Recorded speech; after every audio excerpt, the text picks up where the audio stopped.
Hi అండి, అందరికీ నమస్కారం. వెల్కమ్ టు యోగ్ స్టాక్. అందరూ బాగున్నారు కదా? Thank you for supporting my videos. Microsoft వాళ్ళు H1B వాళ్ళకి ఇచ్చేటువంటి శాలరీస్ ఎంతెంత ఇస్తున్నారు అనేది రీసెంట్గా మొన్న ఒక సర్వేలోనో దేంట్లోనో మొత్తానికి రిలీజ్ అయితే చేశారు యాక్చువల్గా. దాన్ని న్యూస్ మీడియా, ప్రింట్ మీడియా అన్ని చోట్ల పబ్లిష్ అయితే చేశారు. ఏ ఏ జాబులకి ఎంతెంత పే చేస్తున్నారో అనేది కనుక చూసుకుంటే ఆల్మోస్ట్ ఆల్ ఇది ట్రంప్ తీసుకొచ్చినటువంటి కొత్త రూల్ ఏదైతే ఉందో, ఏది మన వేజ్ బేస్డ్ క్రైటీరియా అనేది ఇప్పుడు మొన్న తీసుకొచ్చారు కదా. సో లెవెల్ 4, లెవెల్ 2, లెవెల్ 3 దాదాపుగా లెవెల్ 4కి మ్యాచ్ అయ్యే వేజెసే ఉన్నాయి అన్నీ వాళ్ళు ఇచ్చినవి. దాన్ని బట్టి నాకు అర్థమైంది ఏంటంటే, ఇప్పుడు ఒకవేళ ఇప్పుడు రెండు ఉన్నాయి మనకి ప్రాబ్లమ్స్. ఒకటి 100K కట్టాలనేది, ఇన్సైడ్ ఉంటే అవసరం లేదు, అవుట్ సైడ్ ఉంటే అవుట్ సైడ్ యూఎస్ ఉంటే కట్టాలి అనేది క్లారిఫై అయిపోయింది. నెక్స్ట్ వేజ్ బేస్డ్ క్రైటీరియా, ఇది ఆల్రెడీ ఫెడరల్ రిజిస్టర్లో ఉంది. More or less next year lottery పోయి ఇది వచ్చే ఛాన్స్ ఉంది. ఒకవేళ ఇది కనుక వస్తే ఇప్పుడు వీళ్ళు ఇచ్చినటువంటి శాలరీ బేస్డ్ చూస్తే నిజంగా H1Bలు అన్నీ కూడా అసలు ఓన్లీ మైక్రోసాఫ్ట్కు, గూగుల్కు, తర్వాత ఈ మెటాకు వీళ్ళకే వస్తాయేమో అని అనిపిస్తుంది నాకు. మీకు అప్రాక్సిమేట్లు వాళ్ళు H1B శాలరీస్ మెన్షన్ చేసినవన్నీ నేను మీకు స్క్రీన్ మీద పెడతా, కొన్ని కూడా చదివి వినిపిస్తా. సో డీటెయిల్స్లోకి వెళ్ళేమో నా ఛానల్కి ఏమైనా ఫస్ట్ టైం వచ్చినట్టు ప్లీజ్ అండి సబ్స్క్రైబ్ చేసుకోండి. అలాగే నా వీడియో నచ్చితే లైక్ చేయండి, షేర్ చేయండి. అలాగే నేను లండన్ వ్లాగ్ స్టార్ట్ చేశాను ఆల్రెడీ, నిన్న ఒక వీడియోలో చెప్పాను కదా. సో మీకు ఎవరికైనా సరే లండన్ ఎక్స్ప్లోర్ చేయాలి అనుకుంటే కింద లింక్స్ అన్ని డిస్క్రిప్షన్లో పెట్టానండి. Please go ahead and enjoy the videos. ఇక మన టాపిక్లోకి వెళ్తే, యాక్చువల్గా నెక్స్ట్ ఇయర్ మనకి రెండు ప్రాబ్లమ్స్ ఉన్నాయి. ఒకటి H1 ఇది 100K ఒక హెడ్ఏక్. ఈ 100Kకి చాలా డిబేటు బీభత్సంగా జరుగుతుంది. మొన్న నేను పెట్టా, పవర్ పాయింట్ ప్రెజెంటేషన్ కూడా పెట్టా దాని గురించి. దాంట్లో కింద కామెంట్స్ F1కి అప్లికబుల్ కాదని ఒకళ్ళు అంటారు, అవుతుందని ఒకళ్ళు అంటారు, తర్వాత ట్రాన్స్ఫర్లకు అప్లికబుల్ అవుతుంది అంటారు. సో ఇవన్నీ ఏం లేదు, సింపుల్గా ఏంటంటే ఇన్సైడ్ ఉంటే అవసరం లేదు, అవుట్ సైడ్ ఉంటే అవసరము. సో సెప్టెంబర్ 21 నుంచి నెక్స్ట్ ఇయర్ సెప్టెంబర్ 21 వరకు ఇండియా నుంచి ఎవరైనా H1 అప్లై చేస్తే ఆబ్వియస్లీ 100K కట్టాల్సిందే. అది ఫిక్స్డ్ రూల్. అయితే ఇక్కడ క్లారిటీ లేనటువంటి డార్క్ అండ్ గ్రే ఏరియా ఏదైతే ఉంది అంటే, స్టూడెంట్స్ కనుక నెక్స్ట్ ఇయర్ లాటరీలో అంటే F1 నుంచి H1 చేంజ్ ఆఫ్ స్టేటస్ ఎవరైనా అప్లై చేస్తే, ఎందుకంటే జనరల్గా ఇప్పుడు లాటరీలో ఏదర్ ఇండియా నుంచి మనం అప్లై చేసుకుంటాం, లేదు లోకల్గా ఉండేటువంటి స్టూడెంట్స్ అప్లై చేసుకుంటారు, వీళ్ళిద్దరే చేసుకునేది. ఇండియా నుంచి H1 వేసుకున్నారనుకోండి, ఆబ్వియస్లీ ఇంకా అది ఫిక్స్, వాళ్ళు 100K కట్టాల్సిందే రావాలంటే. ఇప్పుడు ఈ స్టూడెంట్స్ అప్లికబుల్ కాదు అని ఎందుకు అంటున్నారు అంటే, బేసిక్గా వాళ్ళు లోకల్లో ఉన్నారు కాబట్టి, వాళ్ళు ఇన్సైడ్ ది యునైటెడ్ స్టేట్స్ ఉన్నారు కదా, అందుకని చెప్పేసి 100K అప్లికబుల్ కాదు. But as per the proclamation ఇదేంటి అంటే బోర్డర్కి సంబంధించింది కాబట్టి, ఒకవేళ వాళ్ళు ఇండియా వెళ్ళి స్టాంపింగ్ చేయించుకుని మళ్ళీ ఎంటర్ అవ్వాలంటే కట్టాలి అని కొంతమంది అంటున్నారు. సో ఇది అంతే కన్ఫ్యూజన్, కానీ ఉందా లేదా అనేది 100% క్లారిటీగా తెలీదు. ఎందుకు అంటే ఇంకొక చిన్న లాజిక్ కూడా నేను చెప్తా. వీళ్ళు ఇచ్చినటువంటి ప్రొక్లమేషన్ ఏదైతే ఉందో 21 సెప్టెంబర్ 2026కి అయిపోతుంది. కొత్త H1Bలు ఏమైనా సరే స్టార్ట్ ఎప్పుడు అవుతాయి అంటే అక్టోబర్ 1 నుంచి స్టార్ట్ అవుతాయి. ఈ మధ్యలో ఈ lottery process what ever it is నడుస్తూ ఉంటుంది కాబట్టి, అక్టోబర్ నుంచి స్టార్ట్ అవుతుంది కాబట్టి ఆబ్వియస్లీ వాళ్ళు ఈ రూల్ కిందకి రారు అన్లెస్ అంటిల్ వీళ్ళు ఈ 100K రూల్ని కనుక ఎక్స్టెండ్ చేస్తే, ఈలోపు వీళ్ళకి కోర్టు కేసులు ఏమీ అవ్వకపోతే, కోర్టు దీన్ని బ్లాక్ చేయకపోతే అప్పుడు. సో కాబట్టి అంత ఓవర్గా థింక్ చేయాల్సిన అవసరం లేదు ప్రస్తుతానికి. ఎందుకంటే దీని మీద నేను ఏదో వీడియోలో చెప్పాలనుకున్నాను, చాలా డిబేట్ నడుస్తుంది కింద. స్టూడెంట్కి లేదంటారు ఒకళ్ళు, ఉందంటారు ఒకళ్ళు. ఇదనమాట క్లారిటీ. ప్రస్తుతానికైతే ఇది గ్రే ఏరియా. ఉందా తెలీదు, లేదా తెలీదు, ఇంక్లూడింగ్ అటార్నీలకు కూడా అర్థం కానటువంటి గ్రే ఏరియా. ఇప్పుడు ఒకసారి మైక్రోసాఫ్ట్ వేజెస్ చూపిస్తాను మీకు. వాళ్ళు సాఫ్ట్వేర్ ఇంజనీరింగ్కి వాషింగ్టన్లో అయితే $284,000 పే చేస్తున్నారండి. ఇంకా కాలిఫోర్నియాలో మౌంటైన్ వ్యూలో వచ్చేసి 187,000 నుంచి 210,000 వరకు. తర్వాత న్యూయార్క్లో అయితే 162 నుంచి $185,000 వరకు. సీనియర్ సాఫ్ట్వేర్ ఇంజనీర్లకి వాషింగ్టన్లో 162 to 240. ఇది ఇన్ బిట్వీన్ అనమాట. అందులో ఎంతైనా ఉండొచ్చు. ఇది ఓన్లీ H1B వాళ్ళవే, లోకల్ సిటిజన్స్వి, గ్రీన్ కార్డ్స్వి కాదు. వాళ్ళు రిలీజ్ చేసినటువంటి డేటా ఇది. ప్రిన్సిపల్ సాఫ్ట్వేర్ ఇంజనీర్ వాషింగ్టన్ రెడ్మౌండ్లో వచ్చేసి 214 to 275,000 ఉందన్నమాట. ఇవి సాఫ్ట్వేర్ ఇంజనీరింగ్కి సంబంధించినటువంటి మైక్రోసాఫ్ట్ వాళ్ళు ఇచ్చేటువంటి జీతాలు. నెక్స్ట్ డేటా సైన్స్కి రఫ్లీ వీళ్ళు ఇచ్చేది ఎంత అంటే వాషింగ్టన్లో వచ్చేసి 121 to 160, తర్వాత మౌంట్ వీలో కాలిఫోర్నియా 274, 500. ప్రోడక్ట్ మేనేజ్మెంట్కి 122 to 167 వాషింగ్టన్. మోరాలెస్ వీళ్ళన్నీ ఎక్కువ వాషింగ్టన్, న్యూయార్క్ ఈ ఏరియాలోవే రిలీజ్ చేశారు. 250,000 రెడ్మౌండ్ ఏరియాలో, అంటే ఒక్క ఏరియాని బట్టి ఇచ్చారనమాట. నెక్స్ట్ ఇంకా కొన్ని జనరల్ రోల్స్ అవి ఉంటుంటాయి కదా, ఏది మేనేజర్ కానీ లేకపోతే సాఫ్ట్వేర్ ఇంజనీరింగ్లో ఆ డిపార్ట్మెంట్లో మేనేజర్ కానీ వాషింగ్టన్లో 182 to 205. తర్వాత మార్కెట్ రీసెర్చ్ అనలిస్ట్కి అయితే వాషింగ్టన్ 135, అన్ని వాషింగ్టనే ఉన్నాయి. కంటెంట్ ఆర్కిటెక్ట్కి 114,000, మేనేజర్ సాఫ్ట్వేర్ డెవలప్మెంట్కి 195 to 205.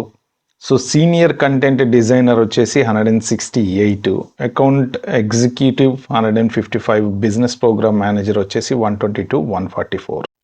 వీటన్నిటిలో లీస్ట్గా నాకు కనిపించింది కంటెంట్ ఆర్కిటెక్ట్ ఒకటి 1,14,000. అంటే ఇప్పుడు ప్రజెంట్ ఈ కన్సల్టెంట్లు, ఏజెంట్లు ఎవరైతే H1B చేసి ఎంప్లాయీస్ని యూఎస్కి పిలిపించుకుంటున్నారో, నాకు తెలిసి మ్యాక్స్ అంటే మ్యాక్స్ వాళ్ళు 120 ఇస్తారేమో అని నేను అనుకుంటున్నా. నాకు తెలిసి అంతకన్నా ఎక్కువ ఇచ్చేంత ఇది వాళ్ళకి మోరలెస్ ఉండకపోవచ్చు, ఇవ్వచ్చు కూడా, చెప్పలేం. హై శాలరీస్ ఇచ్చే వాళ్ళు కూడా ఉంటారు, బట్ జనరల్గా లో శాలరీస్ ఇచ్చే మెయింటైన్ చేస్తుంటారు. సో ఈ లెక్కన మైక్రోసాఫ్ట్ వాళ్ళు ఇంత శాలరీస్ ఇస్తున్నారు అంటే గూగుల్ వాళ్ళు ఎంత ఇస్తున్నారు, తర్వాత మెటా వాళ్ళు ఎంత ఇస్తున్నారు, తర్వాత ఫేస్బుక్ కూడా ఎంత ఇస్తున్నాడు, ఈ శాలరీస్ అన్నీ కూడా 150+ ఉన్నాయి. 150కి తక్కువ ఎక్కడ లేవు అనమాట. అంటే దీన్ని బట్టి మనకు అర్థమైంది ఏంటంటే ఇంకా నెక్స్ట్ ఇయర్ ఈ హై వేజ్ రూల్ కనుక పెడితే H1లు ఓన్లీ పెద్ద కంపెనీలలో జాబులు వచ్చే వాళ్ళకి మాత్రమే అప్రూవ్ అవుతాయి అనేది క్లారిటీగా అర్థమైపోతుంది. కాదు అని మీకు ఎవరికైనా అనిపిస్తే హ్యాపీగా కింద కామెంట్లలో మెన్షన్ చేయండి. మీ థాట్స్ ఏంటో, మీ ఐడియాలు ఏంటో కూడా మెన్షన్ చేయండి. నాకు అనిపించేది ఏంటంటే ఇప్పుడు వాళ్ళు 160 అబోవ్ పెట్టారనుకోండి క్రైటీరియా 4లో, ఏది మన వేజ్ లెవెల్ 4లో 164 అబోవ్ పెడితే వాడికి 4 ఛాన్సెస్ ఉంటాయి కదా, 4 times అది లాటరీ పూలింగ్లోకి వెళ్ళేటువంటి అవకాశం ఉంటుంది. కాబట్టి ఈ 2.5 లక్షల వాళ్ళు పుట్టుకమని వెళ్ళిపోతారు, ఫట్మని వెళ్ళిపోతారు వాళ్ళు కదా. 275 వాళ్ళు, 230 వాళ్ళు. ఇప్పుడు వీళ్ళు ఏంటంటే ఏదన్నా మంచి పర్టికులర్ స్కిల్ సెట్ ఉన్నోడు కావాలి అంటే హ్యాపీగా ఇండియా నుంచి కూడా తెచ్చుకోవచ్చు, ఇంకా టెన్షన్ లేదు. ఇప్పుడు వీళ్ళు ఇంత శాలరీ ఇస్తున్నారు అనుకోండి, వాళ్ళకి అక్కడ కొంతమంది ఇండియన్ గూగుల్లో పనిచేసే వాళ్ళు ఉంటారు కదా, వాళ్ళు కూడా మంచి శాలరీస్ ఇచ్చేసి తెచ్చుకోవాలంటే తెచ్చుకోవచ్చు. ఇది కూడా ఒక మంచి అవకాశమే, ఎస్పెషల్లీ లోకల్లో ఉండే వాళ్ళకి ఒక మంచి అవకాశమే. అట్ ద సేమ్ టైం మంచి స్కిల్ ఉండి ఇంకా అక్కడే నలిగిపోతున్నాం మేము యూఎస్ పోదాం అనుకుని కంపెనీలో ఇంట్రా కంపెనీ ట్రాన్స్ఫర్స్ మాట్లాడుకొని H1 చేసుకొని వచ్చే వాళ్ళు ఉంటారు చూసారా, వాళ్ళకి ఒక మంచి అవకాశం. బట్ ఎవరైనా సరే జనరల్గా మనం కంపెనీస్తో సంబంధం లేకుండా కన్సల్టెంట్ ద్వారా అప్లై చేసుకుని వెళ్ళేటువంటి వాళ్ళు ఎవరైనా ఉంటారో వాళ్ళకి మాత్రం వీళ్ళు చూపించిన వేజెస్ ప్రకారం చూస్తే నాకైతే బ్యాడ్ న్యూస్ కనపడుతుంది. సో ప్రస్తుతానికి యూఎస్ హోప్ ఎవరైనా ఉంది అంటే మాత్రం హై స్కిల్డ్ వాళ్ళకే మోస్ట్ ప్రాబ్లీ ఉండొచ్చు. ఎందుకంటే ఇందులో స్టూడెంట్స్ కూడా ఈ F1 వాళ్ళు బయటకు వచ్చి యూనివర్సిటీ నుంచి మరి ఎంత హై శాలరీతో వీళ్ళు కాంపిటేటివ్ మార్కెట్లో ఎంటర్ అవుతారు. ఇప్పుడు ఇక్కడ 2 different వింగ్స్ చేసి స్టూడెంట్స్ వరకు ఒక సపరేటు శాలరీ క్యాలిక్యులేటరు, తర్వాత మిగిలిన 65కి సపరేట్ శాలరీ క్యాలిక్యులేటర్ చేస్తే వాళ్ళకి స్టూడెంట్స్కి కొంచెం 1,00,000 ఉన్న, 1,10,000 ఉన్న, 1,20,000 ఉన్న వచ్చే ఛాన్స్ ఉంటుందండి. కానీ మొత్తం కలిపి ఒకటే పూల్లో పెట్టి చేశారనుకోండి, అప్పుడు ఆ స్టూడెంట్స్ కూడా కొంతమంది వెనకబడే ఛాన్స్ ఉంటుంది. ఎందుకంటే మాస్టర్స్ కంప్లీట్ చేయటం అందరికీ 1,50,000 2 లక్షలు ఇవ్వరు. ఇక్కడ ఇంకొకటి ఏంటంటే కొంతమంది బీటెక్ చేసి వెంటనే వచ్చేస్తున్నారు అమెరికా. కొంతమంది ఏంటంటే బీటెక్ చేసి ఒక 3 ఇయర్స్ 4 ఇయర్స్ ఎక్స్పీరియన్స్ క్రియేట్ చేసుకుని తర్వాత వస్తున్నారు. సో వాళ్ళకి ఇప్పుడు ఒక 3 ఇయర్స్ ఎక్స్పీరియన్స్ ఉంది. బీటెక్కో, ఎన్ఐటీయో, ఐఐటీయో లేకపోతే మంచి టాప్ కాలేజీలోనో చదివి మీరు ఇండియాలో గుడ్ ప్యాకేజ్ ఉండి ఇప్పుడు మీరు యూఎస్లో మాస్టర్స్ చేసి మీరు జాబ్ ట్రై చేస్తున్నారు అనుకోండి, ఆ కాంబినేషన్ అంతా డిఫరెంట్గా ఉంటుంది. సో కంపెనీస్ కూడా ఓకే వీడికి 2 లక్షలైనా ఇవ్వచ్చురా పర్లేదు వీడికి ఉన్న ఎక్స్పీరియన్స్కి అనుకుంటారు. కానీ వేరేస్ ఏ కంప్లీట్ ఫ్రెష్ గ్రాడ్యుయేట్ ఎవరైతే బీటెక్ కోడ్ అయిపోయింది, క్యాంపస్ ఇంటర్వ్యూలో జాబ్ రాలేదు, మీరు యూఎస్ వచ్చారు, మీకు ఇది మాస్టర్స్ అయిపోయింది, H1 పిక్ అయింది, సో మోర్ ఆర్ లెస్ మీకు అంత శాలరీ వచ్చే ఛాన్స్ అయితే డెఫినెట్గా ఉండదు. అయితే ఎవరైనా కొత్తగా యూఎస్ రావాలనుకుంటున్న వాళ్ళకి నేను ఇచ్చే అడ్వైజ్ ఏంటంటే మీరు బీటెక్ అయిపోగానే తట్టా బుట్ట సర్దుకొని అమెరికా రాకండి. 100% రాకండి. అమెరికా కాదు, ఏ కంట్రీకి వెళ్ళకండి. వర్త్ కాదు, ప్లీజ్ అండర్స్టాండ్ మీ, వర్త్ కాదు. నేను చెప్పేది ఏంటంటే గెయిన్ సమ్ ఎక్స్పీరియన్స్. మీకు ఈ ఎక్స్పీరియన్స్ కూడా ప్రాక్టికల్గా కౌంట్ అవుద్ది. అరే మరి నా క్యాంపస్లో జాబ్ రాలేదురా నాయన ఏం చేయమంటావు అని కూడా అడగచ్చు మీరు. ఓకే ఫైన్, క్యాంపస్లో జాబ్ రాకపోతే ట్రై అనదర్ వే. ఫ్రీగా పని చేయండి ఒక 1 ఇయర్, వాలంటరీగా చేయండి, లేకపోతే కంపెనీస్లో ఎక్కడన్నా చేయండి, ఏదో ఒక రకంగా ఒక ప్రాజెక్ట్ చేయండి, సంథింగ్ టు ప్రూవ్ ఏదో ఒకటి నాకు ఉంది అని చెప్పటానికి రిలేటెడ్గా మీరు ఏదో ఒక వర్క్ చేయండి.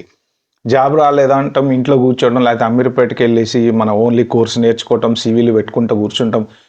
ఆ పర్టిక్యులర్ టైంని యూటిలైజ్ చేసుకోవడానికి ఎవరి దగ్గరన్నా ఇప్పుడు ఎవరికో ఒకళ్ళకి యూనివర్సిటీలో వాళ్ళకి ఇప్పుడు లింక్డ్ఇన్లో కనెక్షన్లు మెయింటైన్ చేస్తూ ఎవరికైనా ప్రాజెక్ట్స్ చేసి పెట్టండి.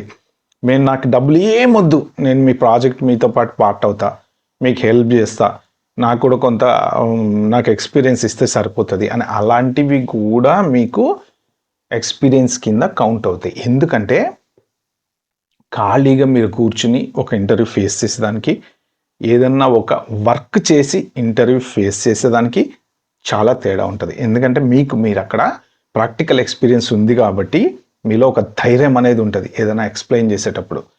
అదే ఫేక్ ఎక్స్పీరియన్స్ వాడు ఇంటర్వ్యూ అటెండ్ అయ్యేదానికి, ఒరిజినల్ వాడు ఇంటర్వ్యూ అటెండ్ అయ్యేదానికి ఉన్నటువంటి తేడా అనమాట అది. వాడు కరెక్ట్ క్వశ్చన్ అడిగితే టక్క ఫేక్ చేయలేరు అక్కడికక్కడ. వీళ్ళు ఒరిజినల్గా ఎక్స్పీరియన్స్ ఉంది కానీ డబ్బులు తీసుకున్నామా తీసుకోలేదా కాదు ఇంపార్టెంట్. మనం చెప్పొచ్చు ఎస్ ఐ వర్క్డ్, వాలంటీర్గా నేను పనిచేసాను, నాకు శాలరీ రాలేదని. కాబట్టి టైం వేస్ట్ చేసుకోకుండా ఓన్లీ ఇంట్లో కూర్చొని నెక్స్ట్ ఇయర్ మళ్ళీ అమెరికా వెళ్దాం, ఇయర్ అంతా ఖాళీగా ఉంటాం అనటం కాకుండా 2 ఇయర్స్ 3 ఇయర్స్ ఎక్స్పీరియన్స్ గ్యాదర్ చేసుకోవటానికి ట్రై చేయండి. చేసిన తర్వాత మీరు అప్పుడు కావాలంటే అబ్రాడ్ వెళ్ళండి, ఏ కంట్రీకైనా వెళ్ళండి, ఈ ఎక్స్పీరియన్స్ కౌంట్ అవుతుంది, మీకు జాబ్ వచ్చే ఛాన్స్ ఉంటుంది, వీసా చేసే ఛాన్స్ ఉంటుంది. ఓకే, ఫ్రెష్ గ్రాడ్యుయేట్కి వెళ్తే మాత్రం ఇబ్బంది అనమాట. సో అది ఈ వీడియోలో నేను చెప్దాం అనుకుంది. ఇంత శాలరీస్ ఉన్నాయి కాబట్టి కొత్తగా వచ్చే రూల్ వల్ల మాత్రం కొంచెం అందరికీ ఇబ్బంది అయ్యే పరిస్థితి అయితే ఉంది. ఓకే ఫ్రెండ్స్, ఈ వీడియో మీకు నచ్చినట్టు ప్లీజ్ అండి like share subscribe my channel. Thank you.